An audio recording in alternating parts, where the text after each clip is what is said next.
And good evening, I'm Bill Lunn. We are here tonight to address a problem that is an epidemic in our community. Homicides, most of the time young men killing other young men. So far this year, 80 people have been killed by homicide in the city of Shreveport. In fact, in just the last couple of hours tonight in Shreveport, another homicide. This one in the MLK neighborhood on Peach Street. Again, that happening just after 3 o'clock this afternoon. The youngest victim this year of any homicide, just a few months old. Now, I'm standing at the intersection of Hollywood and Jewella tonight, and I'm here for a reason. This is Shreveport's deadliest zip code. This is zip code 71109. 20 people have been killed in this zip code this year. In fact, if this zip code were its own city, it would have the highest homicide rate in the entire nation. Let's take a look back on a deadly year and what's got us to this point tonight. It only took until the third day of January for Shreveport to register its first homicide. That day, police reported 2 killings. 20-year-old Zachorian Hinton shot and killed in the 6900 block of Jewella Avenue, and 18-year-old Jamarvion Oliver shot in the 2800 block of Randolph.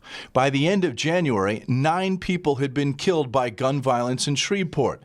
By mid-March, more than 20 were dead, all by gunfire, and that's when the youngest victim of gun violence died tragically.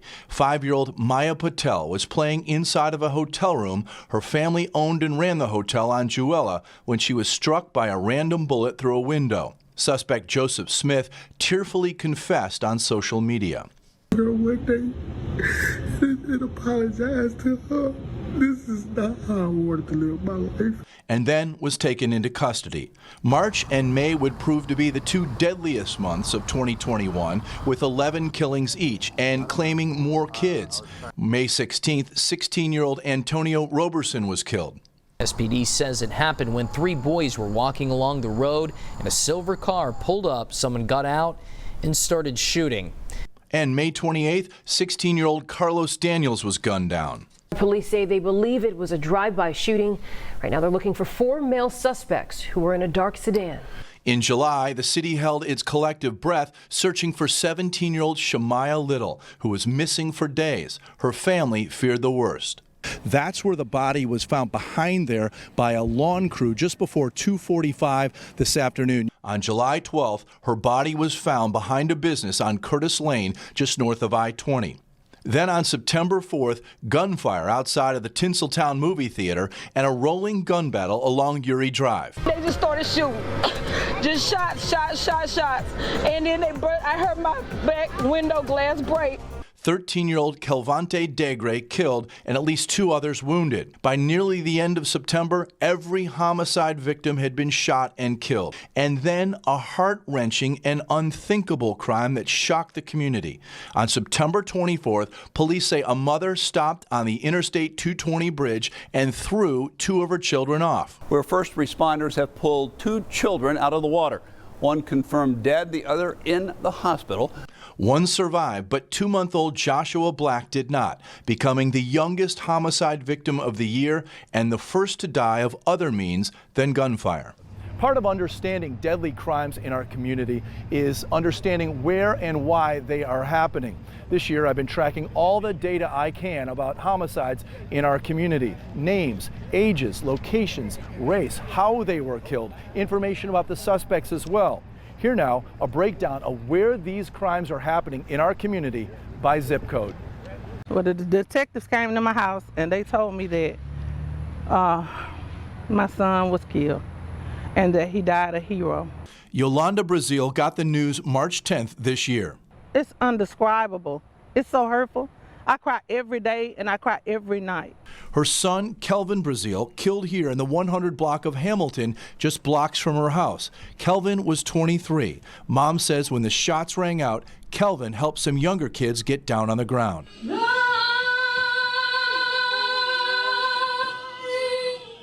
At Kelvin's homegoing service, a packed house, raw emotion over a young man taken too soon.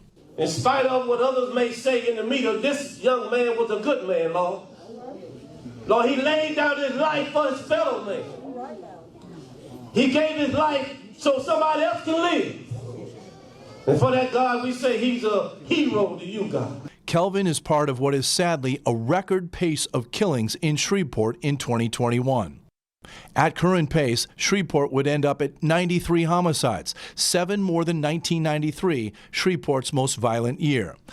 The rate of homicide in Shreveport this year is also alarming, 40.6 per 100,000, more than 6 times the national rate, which is 6.5 per 100,000. That would place Shreveport 5th in the nation in homicide rate this year, comparing to the same FBI stats. But we wanted to take an even closer look to show you where the most challenged areas of the city are. Kelvin Brazile was killed in zip code 71101. He is one of 3 men killed in this area of Lakeside Allendale this year. But listen to this. Our analysis finds that 2 other Shreveport zip codes account for nearly half of all killings in the city, 44.8%. In zip code 71108, 15 killings this year, an area west of I-49, south of Midway, and north of 3132. But the deadliest zip code in Shreveport is 71109, just to the west, the I-20 corridor, mostly west of Jewella. So far this year, 20 people killed here by violence. In fact, the crisis is so concentrated in Shreveport that just the city's top 3 zip codes have more homicides this year than the entire cities of Boston, St. Paul, and Omaha, all bigger cities than Shreveport. Other zip codes of concern, 71106, hugging I-49 through the Cedar Grove neighborhood, where 14 people have been killed this year. And 71107 along North Market Street, where 10 people have been killed this year. Take Shreveport's top 4 zip codes, 71106, 07, 08, and 09, and you account for nearly 74% of all homicides in the city this year. Let's go back to Shreveport's deadliest zip code, 71109. 20 homicides in an area with just under 20,000 people. The homicide rate alone for this zip code is currently 102 per 100,000. If this area were its own city, it would have the highest homicide rate in the nation, and it wouldn't even be close. The most violent city in America is St. Louis, with 64 homicides per 100,000. Thy will be done with the troubles of this world. For Yolanda Brazile, all those numbers won't bring back her son, and they don't soothe the mother's pain. As a mother, I feel robbed. I feel it's senseless violence and it's guns. And it seems like it's always an innocent person. But she did tell me she hopes something can be done so other mothers don't suffer as she has. He was my rock. I'm gonna miss him. You know, people don't realize what they take from you. And we should also point out our neighbors over the river in Bossier City. In Bossier City this year, there have been 6 homicides. 4 of those have been solved. 1 remains in active investigation. 6 homicides in Bossier City with a population of just over 68,000 calculates to a homicide rate of 8.7 per 100,000. That is slightly above the national average of 6.5. One thing we can report to you this year that is positive is that Shreveport police are solving a vast majority of these homicides. In fact, according to Shreveport police, 53 of the 80 homicides this year have been solved. That's 68%. And while that is good, it still means that loved ones of 27 victims of homicide this year are still waiting for answers. One thing that's changed policing over the last year and a half is COVID-19. It's taken away that close touch of community policing where police get to interact with the community, building relationships and building trust. I think the fact that you couldn't do that over the last year and a half, and really police around the country couldn't do that over the last year and a half, has impacted the crime rate, not only here in Shreveport, but around the country. Well, certainly it have. The more we know about our neighborhood, the more our neighborhood can communicate with us and feel comfortable in doing so. It gives us in policing the opportunity to address neighborhood concerns. Now the story of a father of 5 on his way home from Texas to attend his mom's birthday in the city of Shreveport. March 11th, 2021, 30-year-old Eric Young was driving from Dallas to Shreveport for his mom's 50th birthday, but he never made it. Gunfire at Interstate 20 and Jewella struck Young, a father of 4 with 1 on the way. To know our son, he did not bother anybody. he wasn't the type that caused confusion with anybody. I mean, if you didn't bother him, he didn't bother you. Eric was a commercial truck driver in Texas. At this gas station and convenience store on Jewella, Mom Jackie Young Smith got the news 2 days before her birthday, meeting a Shreveport detective here. I ran up on him. I asked him where was my baby, and he said he couldn't even look me in the face. And he just had his head up in the air, and he couldn't look me eye to eye, and he just said it was an accident at 4 o'clock in the morning. But it wasn't an accident, it was a homicide. Her oldest son was dead. Jackie says she was in denial. I just remember calling his phone over and over and say, they telling me you gone, they telling me you gone, answer the phone, you always answer my call me back. 6 months later, his killing remains unsolved. His family wants answers.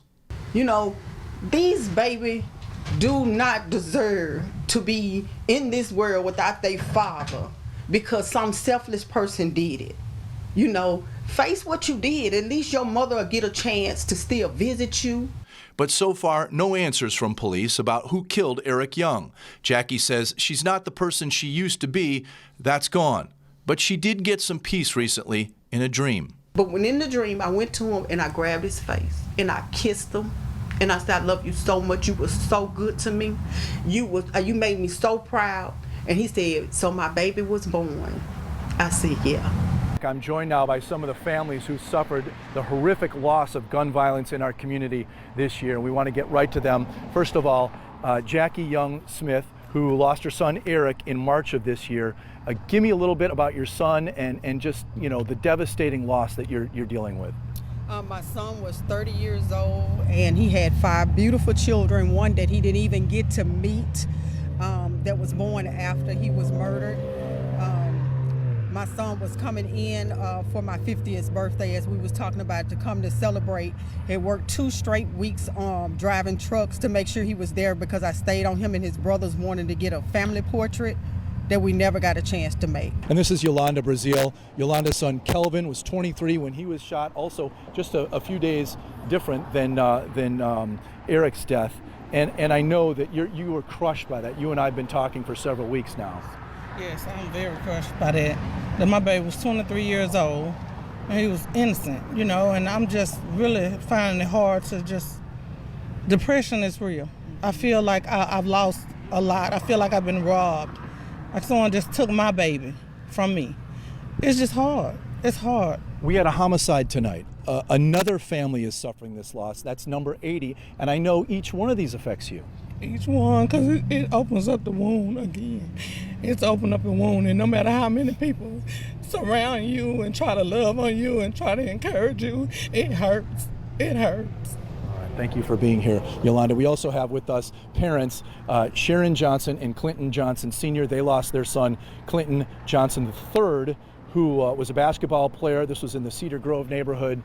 I mean, there are no words, but what are some of the things that you've been dealing with over even just the last several weeks? Because this wasn't that long. This was only a few weeks ago. It's very heartbreaking. Very, very heartbreaking.